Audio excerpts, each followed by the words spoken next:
Okay, just saying that something is a scam without really backing it up and only using your own negative experiences. I mean, in a way that's backing it up, but you would go, VA claims insiders are scams, plain and simple. Well, I'm here to tell you I'm 90% it's not, and I'm working on 100, okay? Now, the first coach they gave me was a piece of crap, and I've noticed I've been with him probably almost 4 years now, and I went from 30 to 90, and it went in increments. I went from 30 to 60, and then 60 to 80, and then 80 to 90. And that $6,500 they wanted from you, and you said you started out at 20%. Well, you never told us what you ended up at. So it sounds to me like you did pretty well if they wanted $6,500 from you. First of all, I don't understand why you didn't opt for the payment plan, which I'm on for my 80 to 90, where they take a couple $100 out of my increase in VA disability compensation for 10 months. Easy to do. I don't notice it maybe so much because I'm a GS11 employee now, and I've got an abundance of money now, where before I was broke, living with family, using my Chapter 31 benefits to upgrade my education.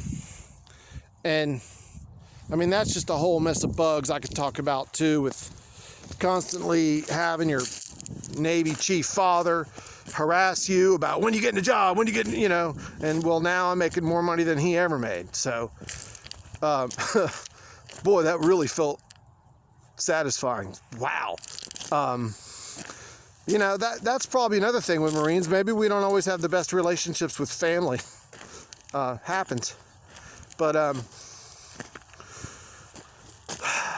the $6,500 they wanted, you said that you didn't have that. Well, I don't understand why you didn't ask or didn't sign up for the payment plan, or read about it enough or dig into it enough to understand that's what you're getting in. You sound shocked that they wanted to get paid.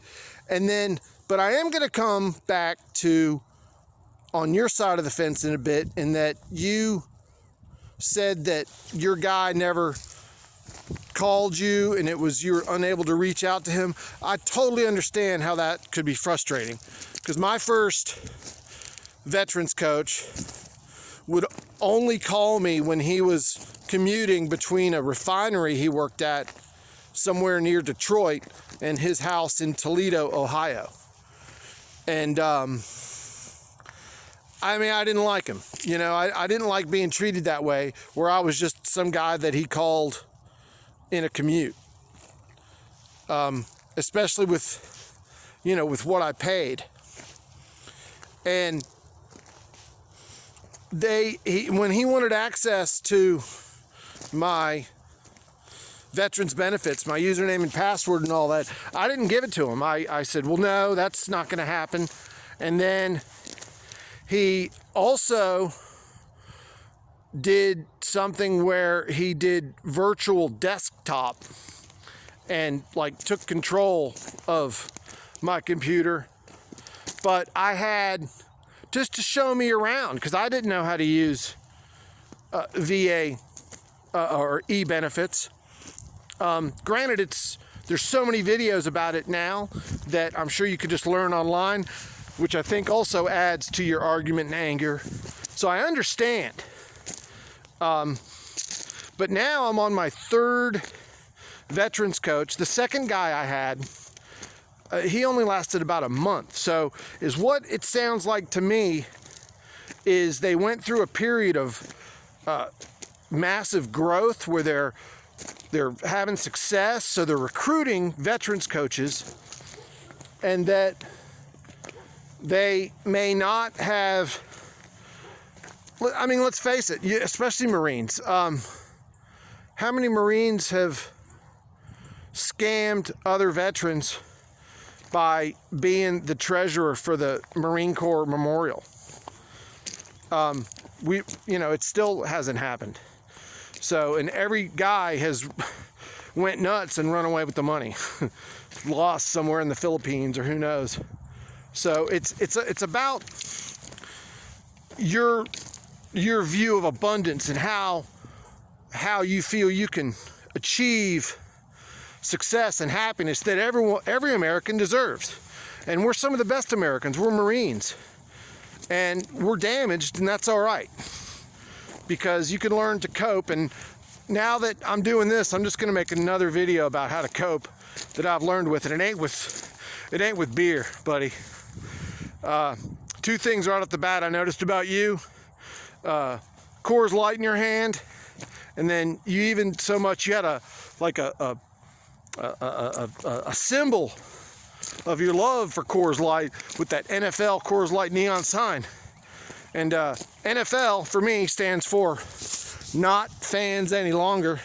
Any would be in parentheses, because I'm not putting up with those people kneeling to the national anthem and their entitled BS. And none of those guys, maybe 10% of them, could be Marines, even as big and strong as they are. None of them. They don't have the mental wherewithal to go through what we went through, and they think they're better than everybody. And Marines, we know we're not.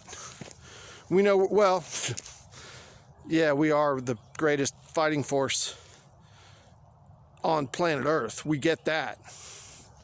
But as human beings, we're humble, and we're Americans, and we know what it takes to sacrifice oneself for the betterment of all. NFL players, you ain't getting that at all. Occasionally, you see a guy like Drew Brees. Pat Tillman gave his life for the country, but he became an Army Special Forces guy. And I don't want to hear anything about Army. I worked with them in 2nd Anglico, and Army Rangers, 82nd Airborne, 101st Airborne are rock solid, man. That's good stuff. When I was a audio-visual production specialist for MedCom at Fort Sam Houston, I was kind of blown away at these soldier medic students that were going to become field medics, and how hard that school is. And when you see a little 110-pound girl from Pig's Knuckle, Arkansas, drag a 180-pound soldier